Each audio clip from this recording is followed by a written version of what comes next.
Life is Strange, True Colors.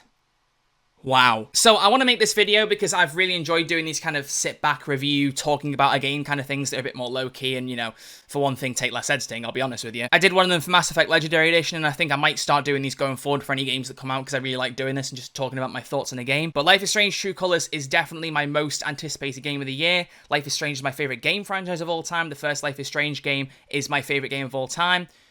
Or was, because in this video I'm going to break down everything that I loved about Life is Strange True Colors. I'd say everything I didn't like, but there literally is nothing I didn't like about the game, so there's no point in even addressing it. And I'm going to try and explain why I think it is possibly the best game in the series, and why True Colors might become my new favourite game of all time. That's a big statement, oh my goodness. So for full clarity, I'm currently running on about 5 hours sleep, because I thought when the game came out, I probably split it across 2 nights to do chapters 1 to 2, maybe 1 to 3 on the Thursday night, and 4 and 5 the Friday morning. No, as soon as I started playing, I knew I wasn't going to break this up. I thought, no, I'm going to try and do the whole thing in one sitting, depending on the game length, obviously. I'd read that for one review, I think it was for IGN, that they said there was 14 hours worth of story content. I finished the game in about 10 hours. I did stop for food as well, so maybe about 9.5 hours took me to beat it. Maybe I didn't spend as much time as I could have done, but I felt like I did a lot of what I wanted to. But I don't think it was particularly a bad thing that the finishing time was under 10 hours for the whole story, because Life is Strange 2, I'm going to try not to criticize it too much in this video, because there are a lot of things I don't like about Life is Strange 2. I can very briefly summarize them, and then hopefully I won't constantly bash them, because I know there are people who like that game. I don't want to bash people's opinions, you know? But Life is Strange 2, for me, was too long. The episodes were far too long a piece. You didn't need them all to be 3 hours. There was way too much filler. They came out too far apart. I lost the flow of the story and didn't really care about that point. The characters that were interesting weren't on screen for very long. Either they were there for half an hour and then gone, or they were there for an episode and then gone. You didn't get a chance to build a proper relationship with them. Nothing felt real particularly, which in turn had a knock-on effect with the relationships. I think the romance in that game was done absolutely abhorrently. I really, really do. And then the story just generally, I don't think it had a very cool overarching story, and the characters I didn't relate to. I didn't like Sean and Daniel that much. Maybe that's just my opinion, but I didn't like their voice acting. I didn't like their characters. So Life is Strange 2 for me, it had good parts. The opening and final episodes were quite strong, but overall as a game, it's not something I revisit. It just isn't. Which is sad, because Life is Strange, the first season and Before the Storm, really both balanced to be my favourite game of all time. I kind of combine them both when I talk about it, because Before the Storm is such a good prequel to the first game that they kind of almost go hand in hand at this point, but the first game in particular is such a cult classic now at this point, I think, that so many people have found it after it came out, myself included. I didn't play it until about 2 years after it finished releasing, so a lot of us have come to love this franchise, and I honestly do think True Colors has taken everything I love about the franchise and also addressed some of the things I didn't like about the most recent game and nailed it. And absolutely nailed it. So, in this little rambling video, I want to just talk, like I said, generally about what I think about the game. I should have said earlier, there will be no spoilers for this section of the video. I will talk about spoilers a bit later on, but right now I want to just get my general thoughts out, you know, just talk about the more overall thoughts and opinions I have on the game. So let's go through a few things. First off, Alex Chen is a playable character, potentially the best protagonist I've seen in a Life is Strange game. One of the most interesting characters. I think her backstory with the foster care system was really interesting and very well written. I think the cringy dialogue that plagued Life is Strange 1 or Before the Storm, love them or hate them, I didn't mind the dialogue, but I know a lot of people didn't like it. That cringy dialogue is nowhere to be seen, or if it is, I missed it. But it's not just Alex, the whole cast of characters. I think Gabe, her brother, Steph and Ryan, the best friend / romantic interest you can pick between, and every other supporting character. You know, Jed, Ducky, Charlotte, Riley, all the characters in the game are really interesting, and they're all so unique and fantastically done. Fantastically voice acted, fantastically written.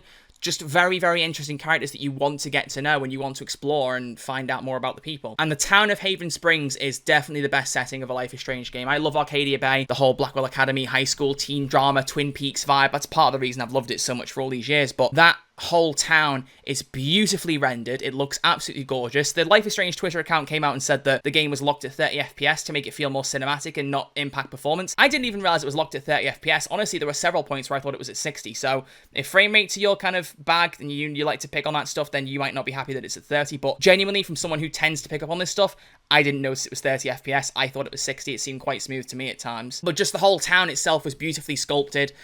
All the characters looked really good. I think, you know, Life is Strange has never really quite gone for the photorealistic art style. You know, it started off more like a oil painting type thing, I think, with the first game. You know, it wasn't really realistic. They've tried to go a bit more realistic with the more recent games, but I still think it's got its own unique charms the way the characters look, and I think they've never looked better than in True Colors. Steph in particular, and I think the reason for that is that if you compare her looking Before the Storm to now, you can just see the improvement. You can see how much better she looks. And I'm hoping in Before the Storm Remastered, she looks exactly the same as she does in True Colors, because I love her character model now. I think it's very well designed. And of course, I can't not talk about the power. Emotion emotion. To me, when that was revealed, I kind of was like, you know, it's cool that they're going back to the powers. I think that the time rewinding power was something that was so great about the first Life is Strange game, and Daniel's power in Life is Strange 2 wasn't very interesting. Again, I'm bashing on Life is Strange 2, sorry, but you couldn't control the power. The power seemed more like a plot convenience thing rather than something you used to further the plot, if that makes sense. It felt like it caused more problems than it solved. And so when I saw that they revealed the power as emotion, I thought that's interesting, but I wonder how well it'll work. And genuinely, there are quite a few similarities with that to Life is Strange 1, because in Life is Strange 1, you could talk to characters and get new bits of dialogue, rewind time, and then use them against them. And in this game, without spoiling anything, you can listen to what they're thinking in their head and feel their emotions and use what they're feeling in dialogue with them. It's a really cool spin to make it similar to the first game without having time rewinding that I think was fantastically executed. And I think just the general concept of being able to analyze how people are feeling to get to the bottom of a mystery, and also this trait that sometimes emotions could be so powerful they overtake Alex and she actually loses control of her behavior. In terms of powers, I always wondered if they could get one as good as time rewinding, but the emotion reading, it's just as good. It's genuinely just as good. I honestly think so. It wasn't a hindrance to use the power. It was something that was really fun. I was constantly running around looking for times to use it because I thought it was such an interesting thing to use. And I think just generally what I love about True Colors, in so much as one or two sentences, is it takes everything that made Life is Strange 1 good and readapts it. You know, you've got one location, a specific set of characters, interesting main character, you're building up this mystery, you're trying to get to the bottom of what's happened with this murder. You know, there's a really, really well-constructed story across these 5 episodes. And to that fact, one thing that I noticed is that even though the game is split into 5 chapters, the way you would normally have 5 episodes of Life is Strange, I think this game benefited from being one whole game. Because if you take each chapter on a chapter-by-chapter basis, some of them you might have walked away from and gone, oh, not really much happened in this chapter, you know? There was some interesting story advancements, but a lot of it was just world building, which sometimes with story-based games, you don't like the whole episode to have world building because that's all you get in the game for 2 months before the next episode comes out. So you want to have a good mix of the world building and of the action. But having the game come out at once and then really pick its moments for when you're doing that world building, when you're interacting with the characters, and when you're actually getting into the nitty-gritty and the action of the story, I think it balanced much better. And I actually really, really hope that in the future Life is Strange sticks with the non-episodic format, because I think a big story game like this was a welcome change. I really, really do. Also, the singing voice, MXM Toon. The funniest thing about that is when I first watched the reveal event for Life is Strange True Colors, you can watch the reaction on my channel, it's already a video up there. I didn't know who MXM Toon was at the time, so when she said in that reveal that she was giving Aunt Alex her singing voice, I was like, oh, okay, cool, because I had no idea who she was. I didn't know, like, that she was particularly popular. I hadn't a clue, like, what her music was like. And since that reveal, she's literally become one of my favorite artists. I absolutely adore her music. I think she's a fantastic musician, and because of that, hearing her sing in the game was almost kind of strange, I think. Fantastic word choice, Troy. And to that point, the music, once again, is fantastically captured, and I'm really glad that I played the game solo before I streamed it, because I will be streaming it on my Twitch next week, and I'll be putting walkthroughs up from that as a playthrough, so it won't be my first reactions. But I think there's something very interesting about looking back on these games, I think, as a walkthrough, is something that most people don't tend to do. It's what I've done with previous Life is Strange games. I really enjoy doing that anyway. But also, one thing I love about the games is the way they incorporate licensed music. I think the way you have these little moments of calm where you're looking out over the kind of the atmosphere and the parts of the town that you're sat in or walking around or just interacting with, and then there's these beautiful pieces of music playing behind it. It's something that these games capture that I've not really seen captured in any other game, I'll be honest with you. And if my first playthrough had been on Twitch, not hearing all the music, that would have severely impacted my enjoyment of it. I really think so. I think without the music, you haven't really got Life is Strange as much anymore. I think, to me, Life is Strange is an interesting cast of characters, a really cool plot, a good community setting, and fantastic music. It's that indie vibe that really makes the game so good to me, that I just love so much. And I think each of those parts are so important that if you take one of them out, you don't enjoy it as much. That's just me personally. So to sum up my thoughts overall, spoiler free, Life is Strange True Colors takes everything that made the first game fantastic, does it on a bigger budget, has more interesting characters I think are better fleshed out than the first game. You know, in the first game you got characters like Kate Marsh and people like that who are really interesting characters, but in this game, you've got Ryan, you've got Steph, you've got Charlotte, you've got Riley, characters that you spend time with, you get to know, and you really, really like. They're not just supporting characters you forget about, the people you want to go and check in on. You know, in one of the chapters, you were meant to do this one objective in this one area, but I went right around the town to try and find a character I couldn't see that I wanted to talk to. That's how invested I was in this game and the characters within it. I thought it was really, really well done. So as an overall review, is it better than the first game? I truly think it could well be. The only reason I'm not saying dead to rights right now that it is because the first game is my favorite game of all time, and I'm not too sure whether it's a rush judgment to say True Colors is my favorite game of all time now, because it's still so fresh to me. I need to sit with it for a bit longer, but I think it easily can be, and probably is better than the first game. I think to anyone who loved the first Life is Strange game and all the parts of it, I think you'll love this game. I really do. But with that, let's talk a little bit about spoilers now. So, I think there was some very similar plot details to the first game that maybe there shouldn't be as much. I think maybe you could argue it's a bit more unique. In particular, the Spring Festival. That was something that was being hyped up throughout the game, and then you played the entirety of it almost in Chapter 4 before there was a big revelation that left you on a cliffhanger where someone turned against you. That is basically carbon copied from Life is Strange Season 1, the Vortex Club party. You go out into the junkyard, Jefferson kidnaps you. It is very similar what happened with Jed. I'm both laughing and sad that I predicted Jed would be the bad guy. There was one point, I think in Chapter 1 or Chapter 2, where I kind of went, it's going to be Jed that's the bad guy, isn't it? It's going to be Jed that's the bad guy. He's going to turn on me, and he's going to be the one at the center of it all. And I kind of brushed it under the rug and thought, well, if I'm right, I'm right, but we'll soon find out. And as soon as there was that scene in Episode 4 having the drink with him, and then he goes, I'm going to show you something, I went, he's taking me to kill me. He's taking me to kill me. I just know it. I just knew it. It wasn't helped by the fact that in the trailer there is a frame of someone holding a gun stuck behind Alex, so I knew that was coming up, but it was still a really, really good twist. I think it was still done very well, even if I did predict it. And just because the episode was very similar to how it was done in Life is Strange 1 doesn't make it bad. It isn't a complete carbon copy because they added the romance features in. Being able to give a rose to Steph or Ryan, I think the romance was done really, really well. My only criticism of that is I think it could have been done a bit earlier in the game, but by that same token, the first chapter, 2, and even 3 really, even though 3 has a time jump of about 2 or 3 weeks, a lot of the time is spent grieving. That's not the best time to start building up romantic relationships,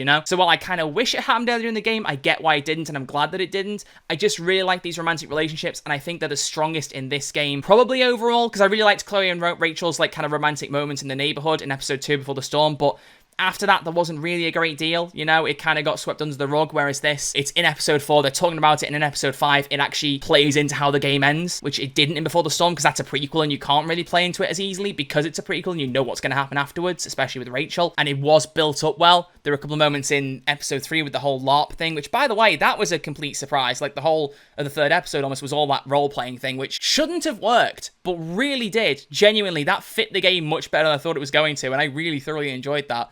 But there was a moment with Steph in the record store where you can say that, you'd give your hand in marriage for one of the sapphires in the quest, and you read her mind, and Steph's like, I do, and you can say that there's a relationship building up between them, and I think it's very, very well done. A lot of her backstory coming in the last episode, very, very Life is Strange 1, how a lot of the last episode is, flashbacks and nightmares that Max has, same with Alex. But because in Life is Strange 1 it felt more like filler and didn't add anything really to Max's character, it feels much better in True Colors because we got to know more about Alex's life early when she was a kid, seeing her mum die, seeing her dad break down, and seeing how hard life was for her in the foster care system. That was actually interesting and added to her character, and I really liked that. It was a nice little detour from, is Alex okay? She's just fallen down a giant mine shaft, where you actually get to spend time that feels worthwhile rather than just padding the story out so you can find out what happens not long after. And the twist that her dad was one of the ones killed in the mining accident, very, very good. Didn't see that coming. It's not like a major plot twist, but it's something that's interesting, and I really, really liked, just because Alex's dad wasn't really the best dad to her after the mum died doesn't mean that she can't feel broken that Jed was responsible for his death. Bad dad or not, he's still her father, and he's still been killed by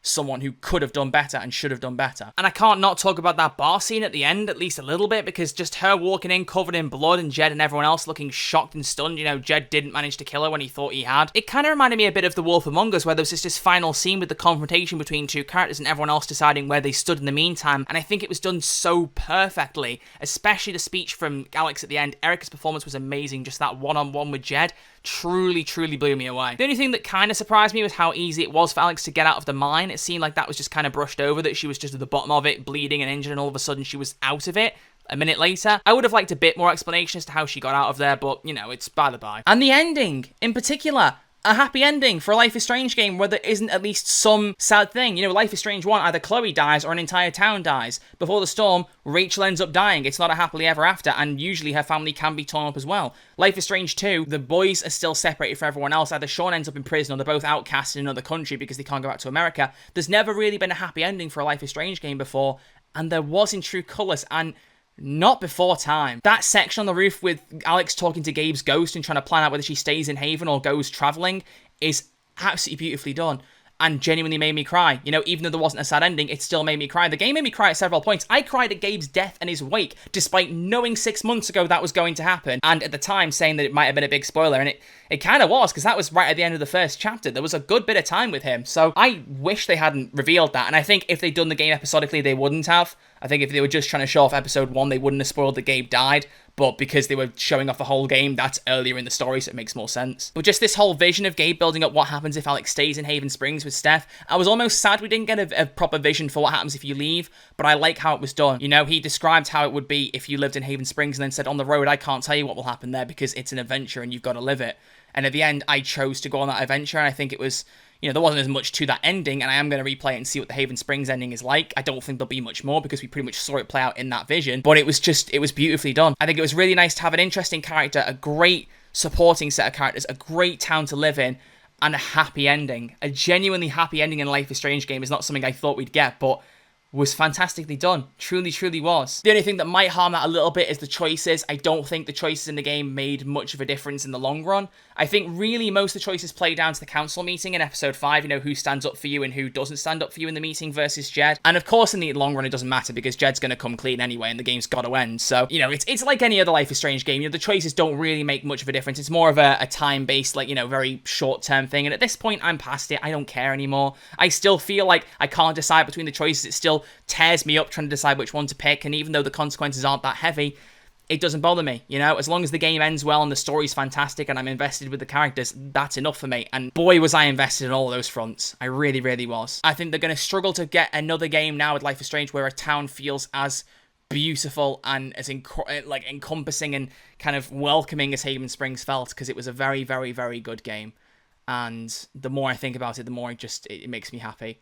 I'm so glad that after waiting so long for this game that I can come out of it and say it was fantastic. And I'm so glad I played it in one go. I really, really am. Now all that's left to wait for is the Wavelengths DLC, where Steph gets to have the camera shone on her for a few hours, where we get to see her, you know, setting up the radio station and apparently looking at her dating life and a dating app, which feels a bit obsolete because we end up getting with Alex, but whatever. I'm sure it'll be a good time anyway. You know, I think it'll still be a fantastic time. I love Steph. Katie Bent's performance has been fantastic. I'm so glad I got to interview her because her performance in this game was fantastic, and of all the characters to bring back, Steph deserved it. She was a really cool character in Before the Storm that didn't get nearly enough screen time. She didn't really, with the greatest respect to Steph, she didn't really deserve it because she wasn't part of the main plot. In this game, though, giving her the chance to be part of the main plot and getting her to be part of the relationships and the main characters' like trials and tribulations was a fantastic casting choice. I think bringing Steph back was brilliant, and Ryan was a great character too. So overall, I'm going to give Life is Strange True Colors a 10 out of 10. Because I could sit here now and say 9 out of 10, I need to think about it more, but there's no point. I know that everything I loved about the game was perfect, and it doesn't matter that I'm, you know, rambling about the game to get my thoughts out.